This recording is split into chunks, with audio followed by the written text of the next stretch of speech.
Hi gang, and welcome to Mr. Ed Draws show number 2, and in this show I will be taking a screen capture of my channel at YouTube, and I'll be changing it from just a JPEG into a vector format so I can manipulate all the text and images and elements in creative ways. So let's get started.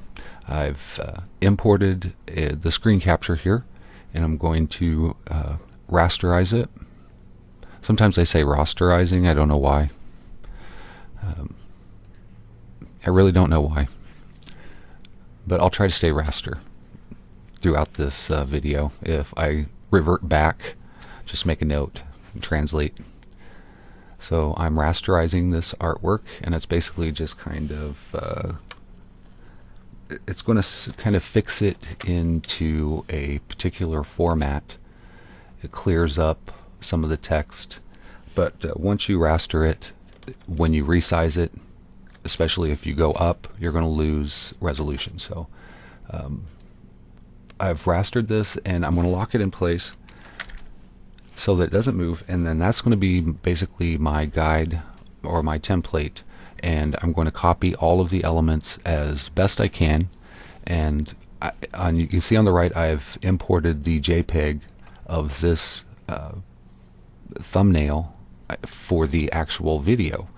So I wanted to resize it, kind of make it the same size as this here. Probably go in a little bit closer just so I can see what's happening. I probably shouldn't have done this video so early in the morning. I just don't feel like maybe I need some more coffee, probably. If I drink another coffee at the end of this video, I'll be talking so fast you won't be able to understand what I'm saying. So just try to let the coffee I've drank so far kind of settle into my cells. But here you can see I've kind of copied that, and that's pretty easy. And once you have it the size you need it to be, just raster it. Here we go. And do that transparent, CMYK. And it takes out those crossbars to indicate that it's now been converted to a different format. So as for the text, you can, if you're really clever, you can load a web page. You can go into like the console, the back end, and look at the code, and you can find sometimes the name of the text that they use. Sometimes it's the text that you've selected for your browser, and sometimes it's one that the page defines. And on occasion, like I use Chrome, you can download the entire font. So if you don't have it, you can get it that way. But I think YouTube uses a pretty common font, and the one that I found that was really close was the one that I have as my default. And I just have to change it a little bit to make sure it complies. You can see the difference here, and I don't know, maybe you can tell. I'll try to resize it so it's kind of similar. The legs on the M here are straight up and down, and in this version they're angular. And you can see the A here has the top, and this one does as well, but not all fonts that look really close. That might be the only difference. The A doesn't have the top hat, or whatever it's called.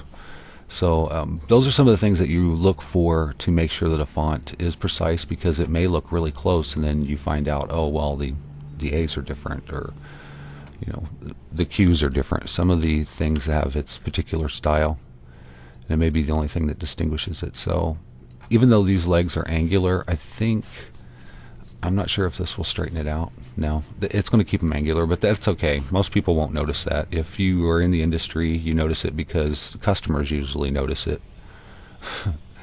But or the average person just wouldn't even be able to tell the difference unless they're being particular about it. And one of the ways that I want to distinguish this element as being lifted off the page, so I drop a shadow, and I'm going to try and keep that shadow close. When I tested out making this video earlier, I couldn't see because I'm so close to my screen. I usually set back further, but I have to be close to the mic. I couldn't see the shadowing. I could barely detect it. But I know it's there. So you'll be able to see it in the video. I can barely see it here as I'm actually doing it. And I just continue this process. I'm going to use the same font. I'll go through, copy each one of these. I'll even copy this element here. You can see it's magnifying lens, and it's pretty easy to do. You know, you just grab a circle, make a circle, roughly the same size, and we're just going to outline it. Shut off that fill, move it over, and then I can just grab a line, connect, and if I do that right, yep, alright. Grab this point, shorten it a little bit.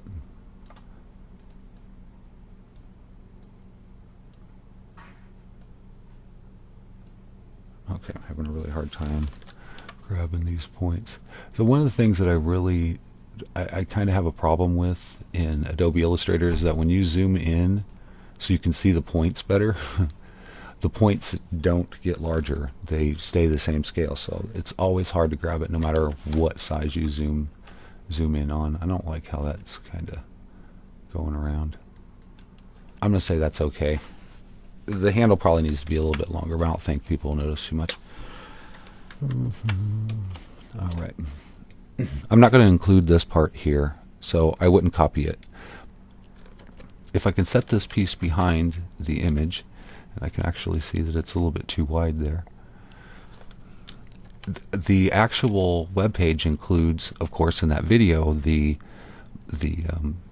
semi-transparent play button. So I wanted to copy that, and I actually tried this on a test video, and I couldn't get it to work for some reason, and I guess I'm not smart enough to figure it out. I did get it to work before. Like, I've done this hundreds of times, and sometimes I don't know what I do, and if anybody knows, please leave a comment. I know some of the people that are following me work with this application, and they know what I'm doing wrong, so please, if you do see it, let me know as kindly as possible.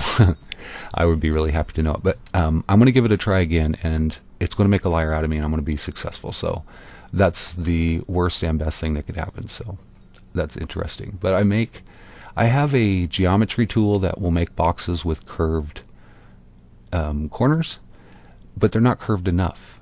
And to make them more curvier, can I say that? To make them curvier, I don't know why I did that. I would have to go in and adjust, you know, this vector arm and that vector arm, but I don't want to do that. So what I'm going to do is make a curve. Find my tool here. I think that's just a little too much. Maybe it needs to be up. I just don't like that. I'm going to delete it and start over. So I think that's the edge. I want to find like where the curve starts to go straight. If I can find that exact part, I can usually match it over here, and then I know that I have I'm going to have a nice uniform angle, which it looks kind of uniform there. It might be hard to tell in the video. I hope it's not.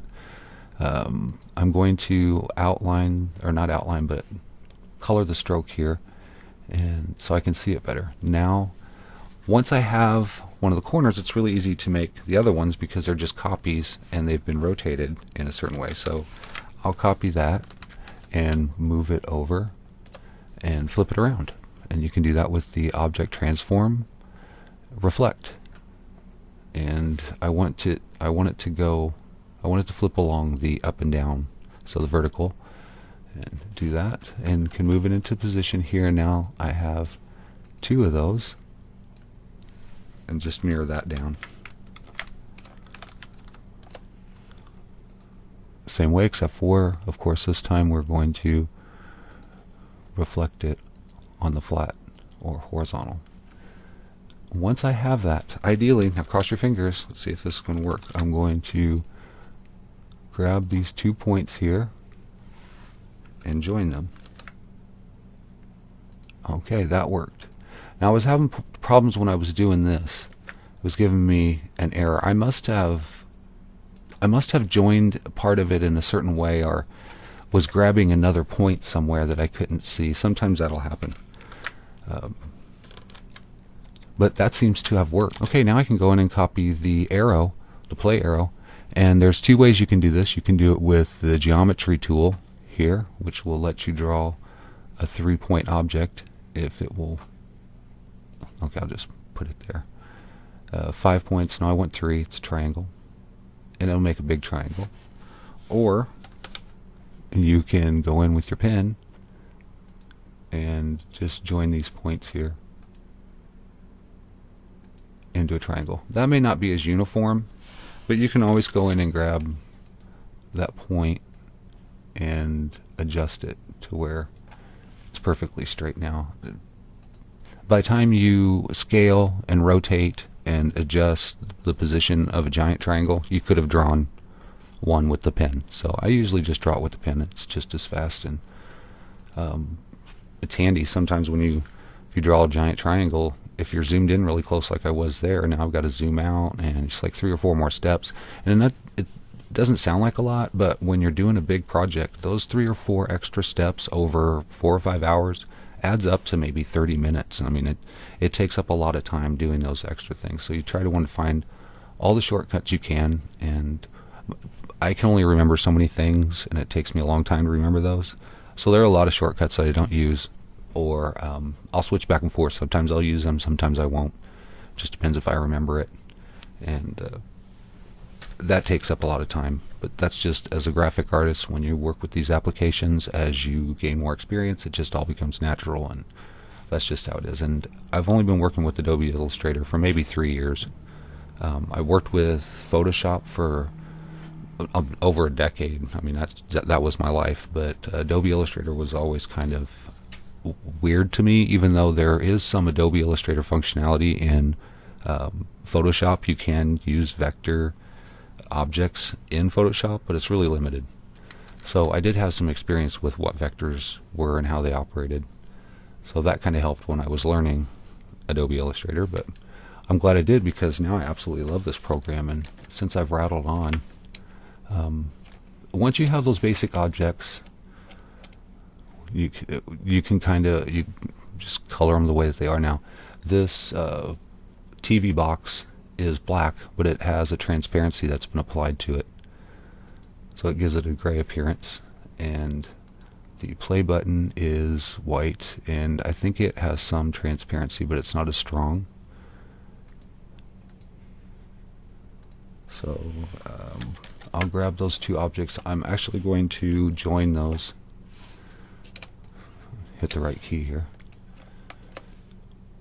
I'm going to group those, and then pull them apart and see what has to happen here. It looks like I have to go up a little bit.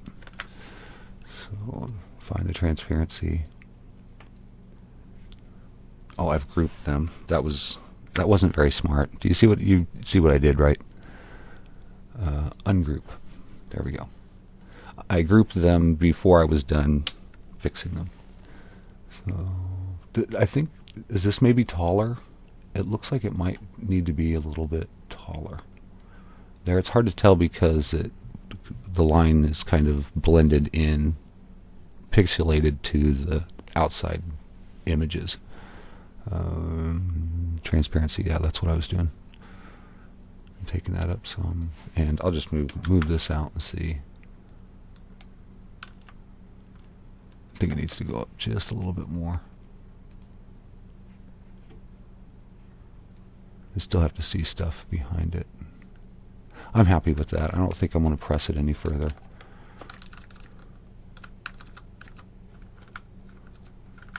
Okay, now that I've moved that out of the way, I can really see that it definitely is. And if you wanted to be real particular, you could use a line to figure out if those are lined up or not, and they are. A ruler. Okay. Well, once you've gone through, that might be the most challenging thing right there, is just duplicating some of these objects. The text is really easy to do. You can just scale it and then shadow it. These pictures here, these thumbnails, I copied in the image, rasterized it, reduced its scale, and kind of matched everything.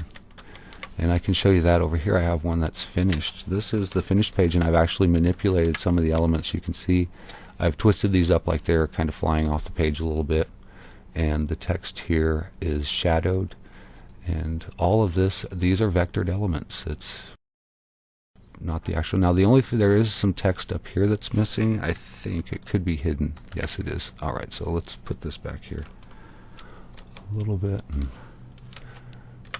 I'll have to grab that text and move it up. And I even duplicated the clock and the arrow. And move this to the top.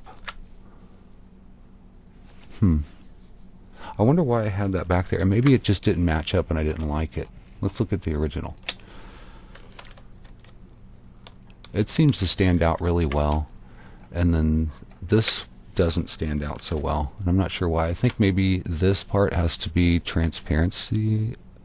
It might be a little bit too stark. And then that should help this stand out some more.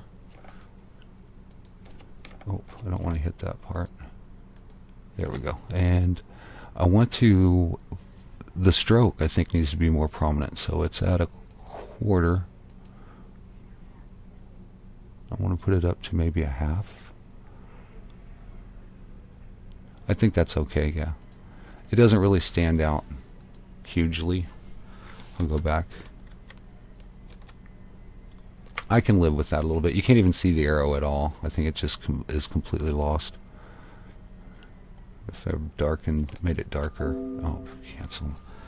I can't see my keyboard, so I keep hitting the wrong key.